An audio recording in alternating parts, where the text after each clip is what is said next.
We are with Jason Hicks here at Croque Monsieur, and today we're talking about something even more specific, grilled cheese. So first of all, what makes a perfect grilled cheese in your opinion? Quality ingredients, number one. So you start with a good bread. Right. Make sure the bread's not too fluffy because it's not going to. It needs to withstand the toasting. It wants to be crisp.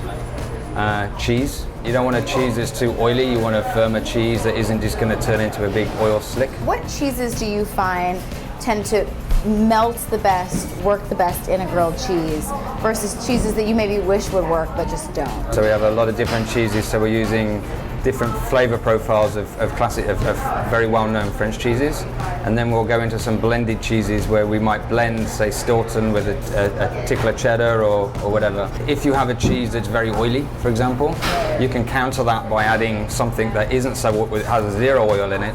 For example, like a mozzarella, for example, you can blend that with an oily cheese, and it will sort of it'll stop the sandwich becoming an oil slick in the middle. But it's all about practicing. So I mean, you have to be able to sort of play around with the blends. What are some of your favorite combinations? The favorite one on the menu here is the, nothing to do with me being English, but it's the Stilton and tickler cheddar. So it's a British farmhouse cheddar. You're not biased at all. Less is more. So you've got a good quality bread.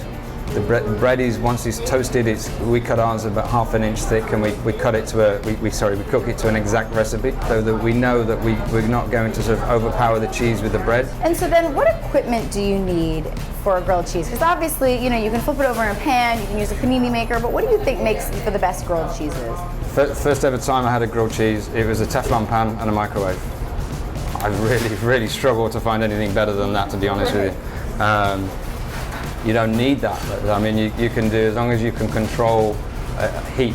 And what about butter versus no butter?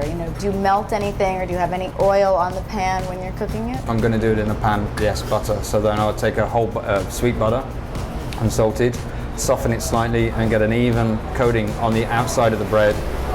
Pop it into a warm pan, not a smoking hot pan, and just let it naturally.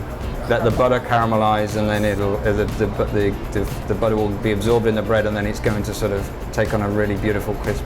How do you add items into your grilled cheese, and what are the items that you've found work best to keep it in that grilled cheese category but add a little extra something? Yeah, we have one grilled cheese here, which is we call it the English breakfast, which is, again, okay, it's just happens to come out of it. No, but it's a bang of sausages, so it's sausages, bacon, and eggs. So as long as you balance that out, so you're not just tasting the sausage and it's not thick with sausage. Right. Another one would be, we do one with bresaola and truffle oil. And the bresaola and truffle oil, as long as you don't kill it with truffle oil, and you can put a minimal amount. So you can put pretty much any component as long as it tastes good, raw. So if practice makes perfect, will you show us how to make a grilled cheese? Absolutely. All right. So now we're back in the kitchen. We're going to make our version of a classic grilled cheese. This is the sandwich. So you've got a nice firm sourdough. Inside the sandwich you have a blend of Stilton cheese and tickler cheddar. These are pickled jalapenos. Make sure that the jalapenos aren't overlapping. Otherwise you're going to have single bites that are going to be overpowering. The way that we crumble the cheese here is we'll take a cooling rack, we'll take the Stilton cheese as cold as we can get it, and we push it through a typical wire cooling rack, which will crumble the cheese, but it won't mush the cheese. We grate the cheddar cheese and we keep them separate, and then we put them back into the cooler to get them as cold as possible. And then you take a big bowl, and then you'll start to make your blend. You're getting an even blend, so it's not just all pockets of Stilton cheese and pockets of cheddar. So now we're gonna cook it.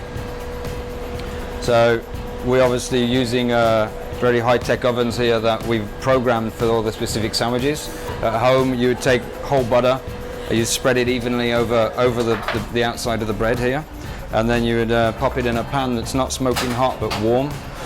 And then it would be, you'd just basically just keep testing the bread like this to make sure that it's not taking on too much color too fast, and eventually you're going to have a nice crisp outside, and it's going to be nice and melted in the middle. So our grilled cheese is now ready. We removed it from the plate. It's nice and crispy around the outside. It's toasty. We're just going to give a little cut through the middle. Sometimes it might be an idea to let it sit for a few seconds before you go in to cut it. Okay, so now we've got our grilled cheese. It's come out of the oven. It's nice and crispy on the outside. The inside is nice and melted, but it's not overheated to the point where all the oil is pouring out of the cheese. So thanks for watching, and I hope that I've given you some tips to make a successful grilled cheese at home tonight.